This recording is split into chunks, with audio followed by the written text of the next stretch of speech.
Bueno, vamos a ir empezando. Voy a hablar un poco de situaciones conflictivas a las que nos podemos enfrentar y cómo afrontarlas en consulta, tanto con pacientes como muchas veces familiares, que no siempre tiene que ser el propio paciente.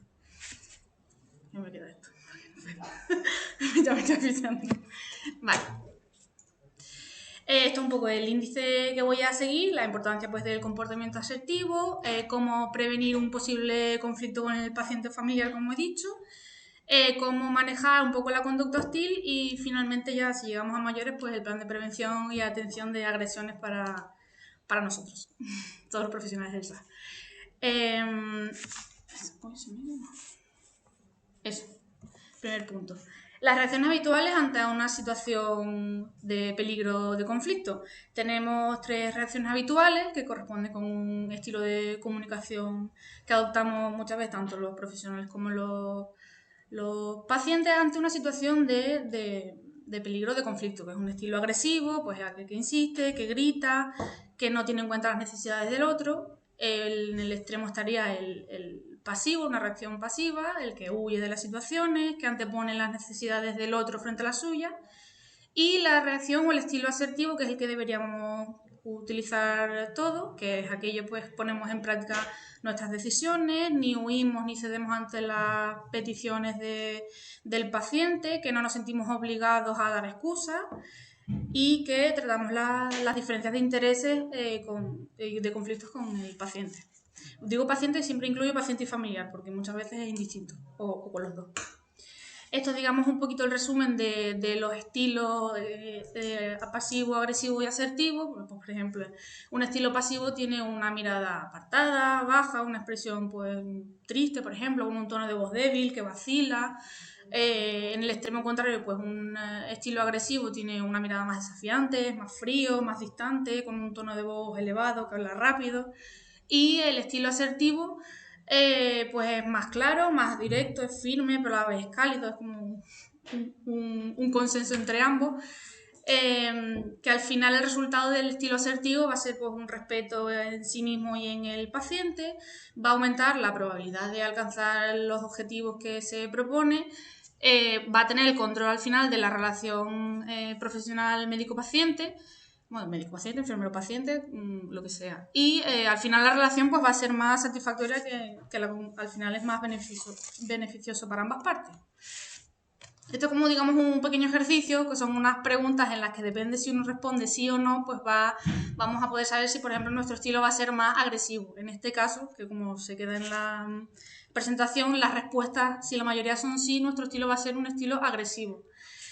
Y por el contrario, tenemos el estilo pasivo, que es lo mismo. Si respondemos la mayoría que sí, vamos a tener un estilo pasivo de comunicación. El comportamiento asertivo. La asertividad es una actitud para defender los derechos propios, para hacerse respetar y pedir lo que necesitamos. Hay veces que la interacción con el paciente que manifiesta una conducta conflictiva puede llegar a convertirse pues, en una fuente de estrés. Entonces debemos entrenar el comportamiento asertivo para reducir ese estrés. ¿Qué conseguimos a través del comportamiento asertivo?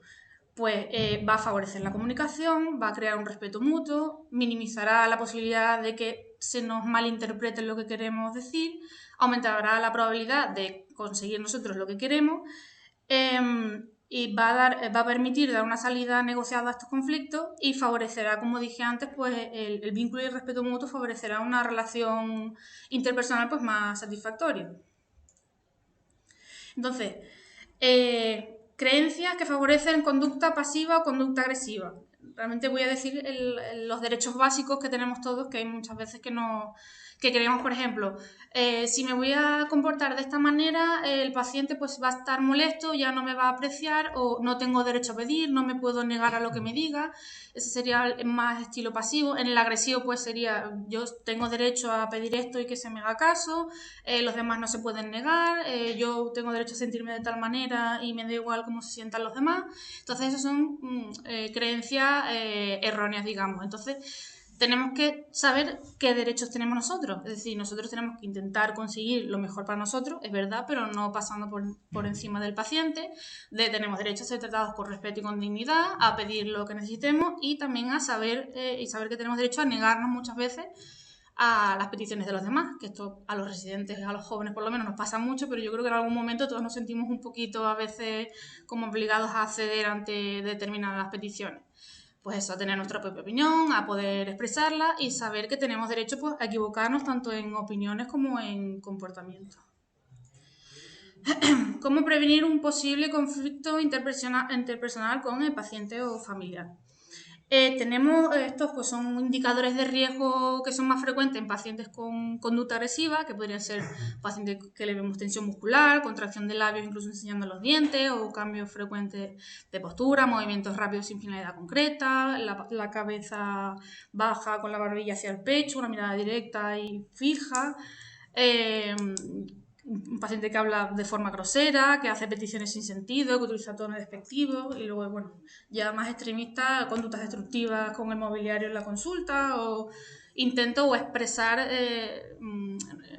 intentar como no llegar a hacerlo, sino expresar dañar a alguien, intentar como hacer un plan de acción para hacer daño físico.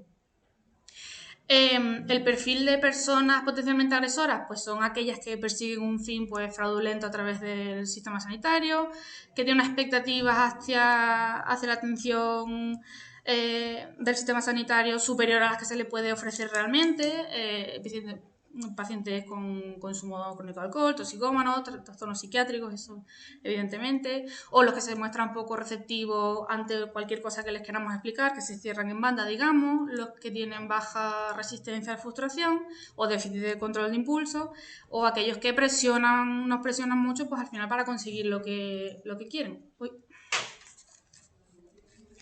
Tenemos varias técnicas para evitar pues a veces la manipulación a la que nos podemos ver sometidos. Tendríamos, por ejemplo, la técnica del disco rayado, que es aquella que consiste en repetir de forma tranquila nuestra postura, pero sin apartarnos, digamos, del asunto que queremos tratar y sin ofrecer argumentos nuevos. Lo siento, pero no me es posible, lo siento, mantenernos como en esa línea.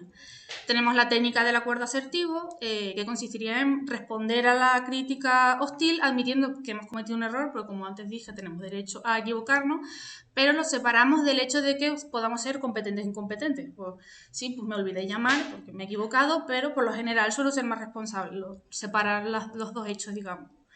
Tendríamos la técnica del aplazamiento asertivo, que sería pues posponer o aplazar la respuesta al argumento que intenta con el que intenta desafiarnos el paciente hasta que nos veamos capaces o hasta que queramos responder apropiadamente. Prefiero no hablar de este tema ahora mismo, por ejemplo. La técnica de la ironía asertiva, que es responder positivamente a un comentario hostil. Nos dicen, es usted un irresponsable, y decir, gracias, ya está. La técnica del quebrantamiento del proceso, que sería responder solo, vamos, básicamente con monosílabos a cualquier crítica que nos hagan. Pues sí, puede ser, pues quizá, pues sí. La técnica para ignorar, que es ignorar la razón del paciente porque el paciente parece haberse enfadado y aplazar la discusión pues, hasta que esté más calmado. Pues veo que usted está un poco alterado, que está... Así que vamos a dejarlo para luego lo hablamos. La técnica para procesar el cambio, que es dejar aparte el tema... Dejar el tema aparte y desplazar el foco, digamos, a lo que ocurre entre el paciente y nosotros. Es decir, pues, que nos estamos desviando del tema. Tendríamos la técnica del banco de niebla o de claudicación simulada, que es estar de acuerdo, darle la razón al paciente con la crítica, pero aún así no cambiar de postura. Es decir, pues, es posible que tenga usted razón, pues todos cometemos errores, ¿no? Y finalmente la técnica de la pregunta asertiva o interrogación negativa, que sería hacer como un análisis del tema que ha provocado la discusión. Dice el paciente, ¿ve usted un irresponsable? Y ¿a qué se refiere cuando dice que es un irresponsable? Por ejemplo. El manejo de la... uy, a ver. Ah, sí. El manejo de la conducta hostil.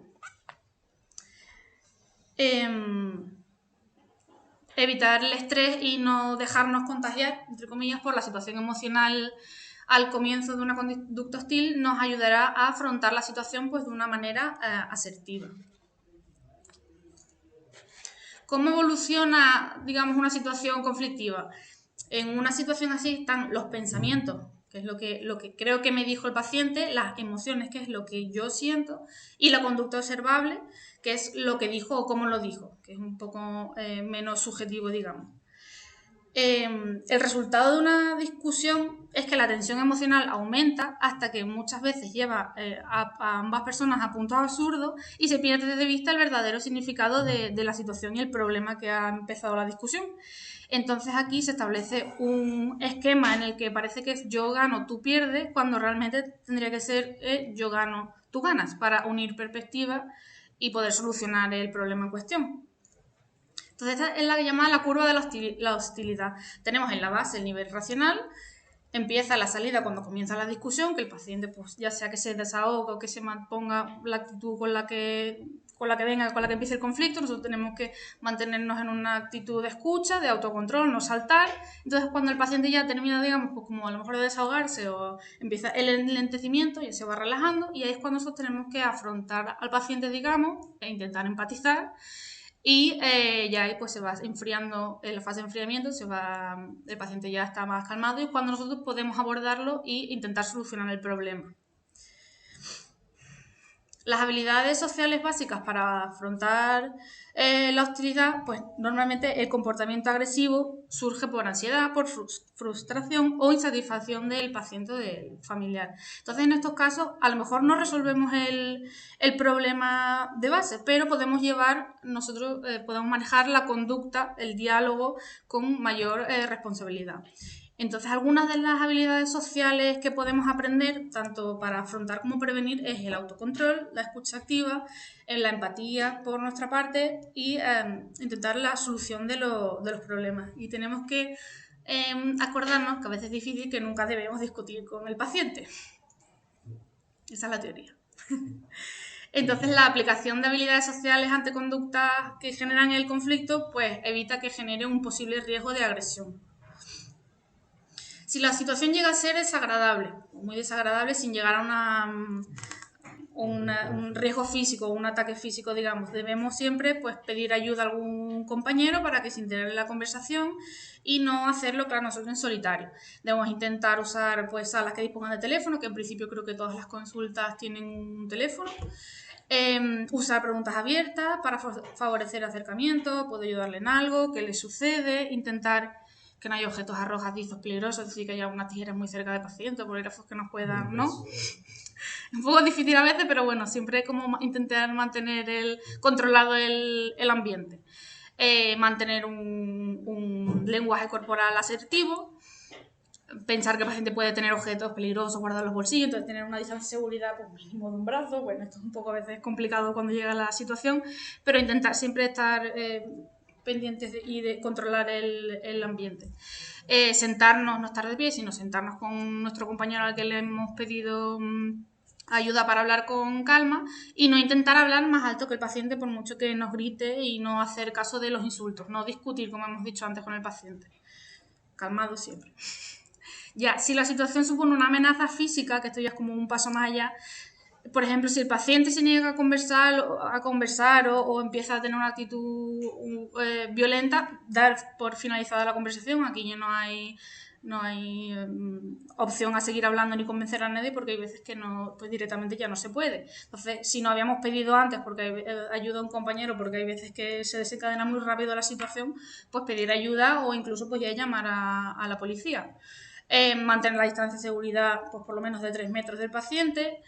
Esto a veces, colocarnos cerca de una puerta de salida a veces es difícil porque por cómo están distribuidas las consultas, que yo nunca lo había planteado, pero ahora ya lo he pensado, estamos justo en lo contrario, o sea, estaremos acorralados completamente, pero bueno. Intentar tener algo que, pues, que sirva como escudo, pues una silla, o la mesa, tampoco tenemos, verdad, mucho más. Tener una actitud que nos permita defendernos y no darle nunca la espalda al paciente cuando está ya así, cuando supone una amenaza física. Entonces, plan de prevención y atención de agresiones para los profesionales del SAS. El primer paso ante una agresión sería, bueno, cuando percibimos o creemos que va a haber un riesgo o cuando ya se ha instaurado, como hemos dicho, solicitar ayuda de un compañero o alguien que esté cerca para terminar con la situación y que pueda servir como testigo, que eso también hay que tenerlo en cuenta. En caso de que la situación persista o ya hay una situación de violencia, pues llamar directamente pues a eso, a las fuerzas y cuerpos de seguridad y solicitarles, vamos a decirles que se presenten en el centro. Una vez que se controla la situación, hay que notificar al responsable del centro, que en este caso pues, sería María. Caso de ser en el hospital, que ahora no hay residente, pero si fuera, bueno, residente, si hubiera, sería llamar al jefe de la guardia en el hospital y en función de la gravedad, pues se personaría el responsable para ver la situación o por lo menos contactaría de forma telefónica. Y a la vez que este paso de notificar al responsable del centro, si es necesario, pues si es un día laborable por la mañana, tendrá que ir a medicina preventiva y si es por la tarde o en sábado o domingo festivo, entonces tiene que ir a urgencias del hospital. Entonces allí se le haría el CATI, la asistencia médica si procede. Y bueno, finalmente, si es necesario, pues se cursará la baja con su médico de cabecera por contingencias profesionales y si no es necesaria la baja en ese momento, si se le ha dado autorización, digamos, para irse a su domicilio, pues tendrá que ir con alguien acompañado y también está a disposición de la persona que ha tenido el percance, pues asistencia psicológica y jurídica por parte del SAS. Y si precisa, pues tendrá que poner la denuncia en donde proceda. Y bueno, este es el algoritmo resumen de lo que acabo de decir ahora. Dicho un poco, puesto un poco más esquemático, pero es más o menos lo mismo. Y nada más.